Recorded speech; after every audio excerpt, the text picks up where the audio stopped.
Jadi maksud dan tujuan dari apa penolakan ini Pak, dan permasalahan seperti apa Pak? Sekali lagi saya minta maaf, sebetulnya aspirasi kami dari umat, Persatuan Peduli Umat di GMHK, kami hanya ingin memberikan penegasan kepada pimpinan bahwa kantor UNI ini adalah pusat pelayanan penginjilan gereja, bukan kerajaan. Sebab selama 15 tahun, terakhir 5 tahun ini, pimpinan gereja ini sudah bersikap otoriter.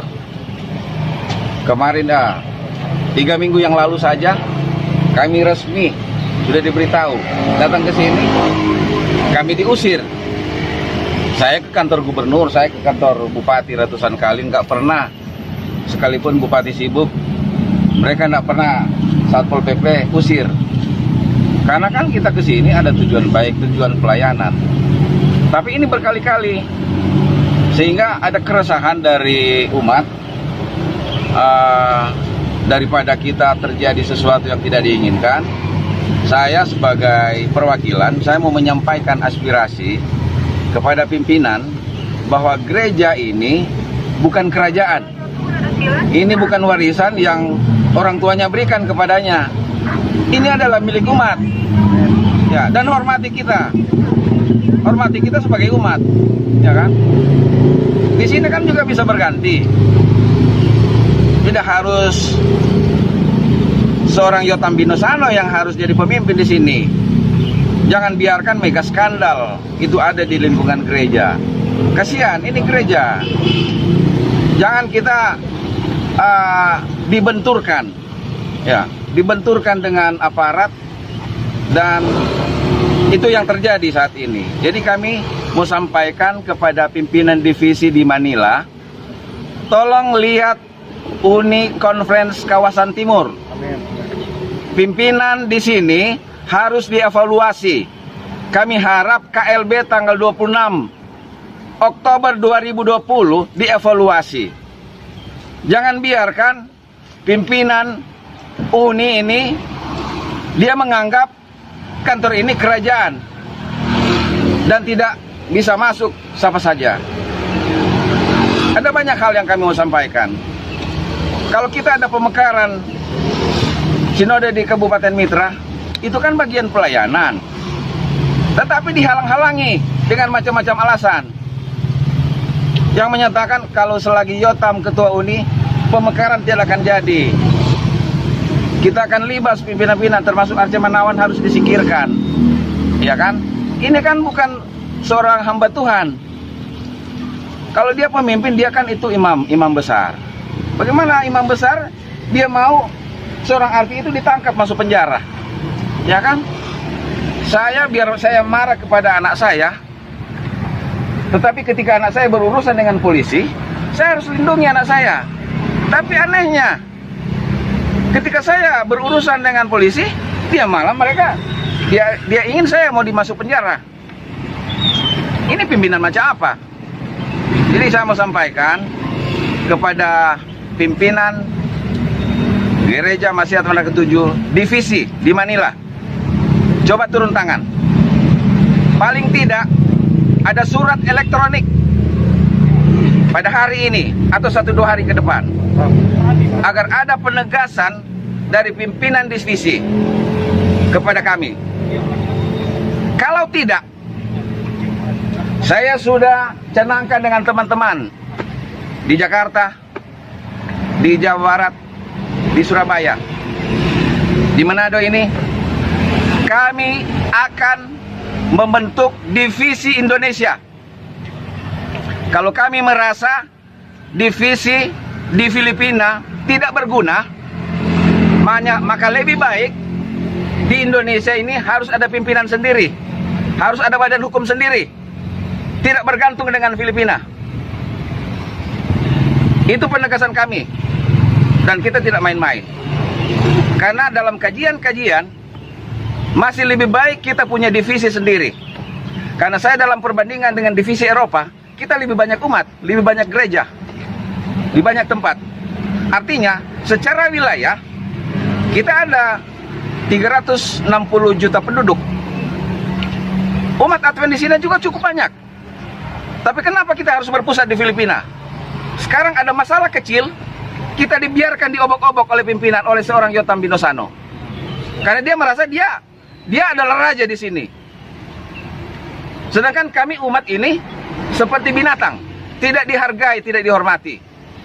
Itu yang saya tidak senang. Dan saya didesak. Kalau mungkin dia lihat saya agak tegas, itu kan namanya perjuangan. Saya tekanan dari bawah, tekanan dari umat, di mana harus sampaikan aspirasi.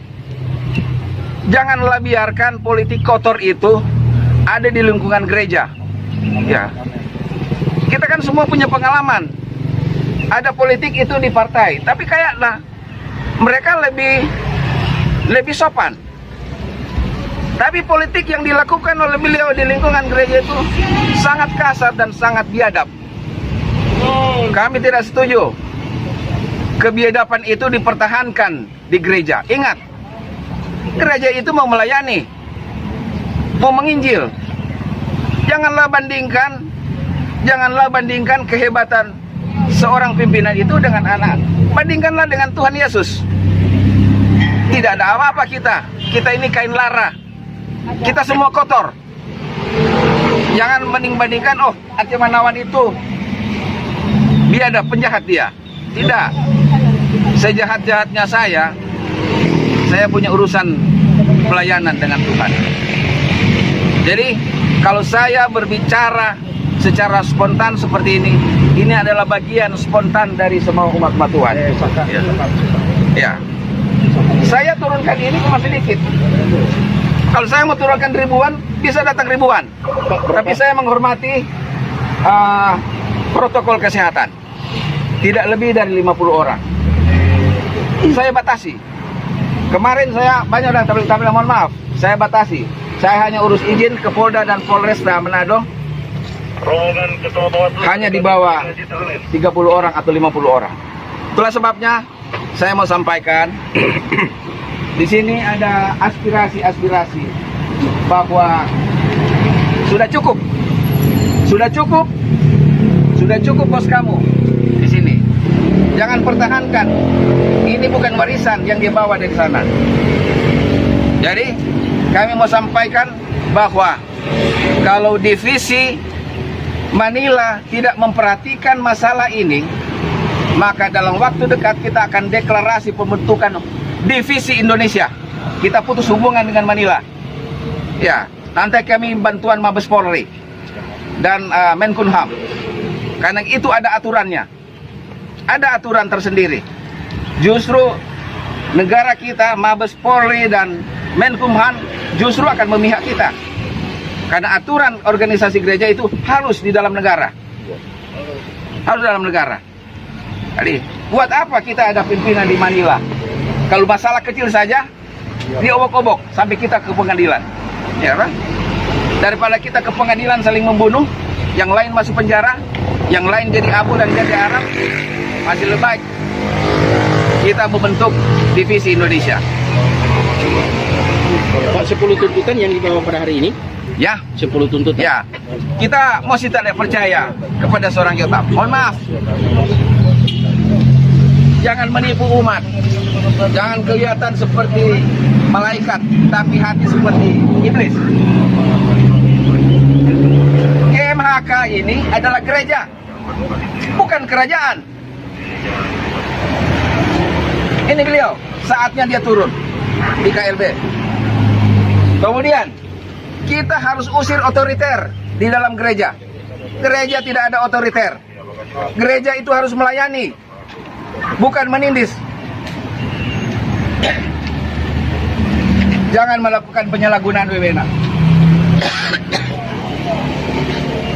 Ambisi kekuasaan.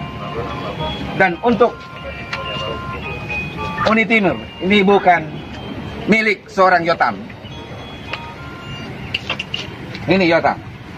Jelas-jelas dia seorang otoriter.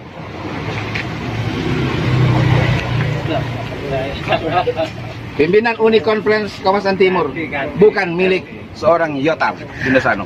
Tadi Bapak mengatakan bahwa Pak Yosef ini mengatakan seakan-akan menganggap para umat ini seperti binatang. Apa Bapak menganggap seperti hal yang sama seperti dia? Saya rasa seperti itu. Dia tidak menghargai kita, sebab dia lebih suka kita, dia lebih suka kita dipenjarakan. Karena saya lebih tegas dari teman-teman yang lain, sehingga mereka seperti itu. Mohon maaf. Saya cuma sampaikan kepada teman-teman pers. Saya mohon maaf. Sebetulnya cara kita menyampaikan ini tidak seperti ini. Iya. Tapi ini sudah terakumulasi. Ini adalah bagian dari akumulasi kekecewaan kita. Kita berkali-kali datang ke kantor ini, tetapi hasilnya nihil. Perjuangan kita sudah 10 tahun. Tetapi selalu dia bilang, selagi Yotam, ini tidak pernah terjadi. Terkait ini ada yang ingin Bapak sampaikan ke kantor pusat di Amerika, Pak?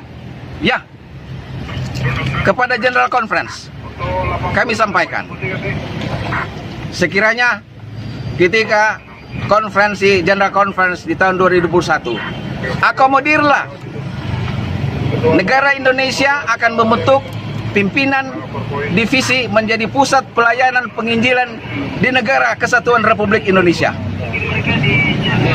Karena itu merupakan aturan. Negara kita punya aturan sendiri supaya tidak mondar-mandir ke luar negeri. Kita tidak bawa virus dari luar negeri ke daerah kita, ke negara kita. Jadi mohon maaf para pimpinan yang ada di Amerika Serikat, ayomilah kami punya kerinduan memiliki pusat pelayanan penginjilan Gereja Masih Advent Hari ke-7 Divisi Indonesia. Terima kasih.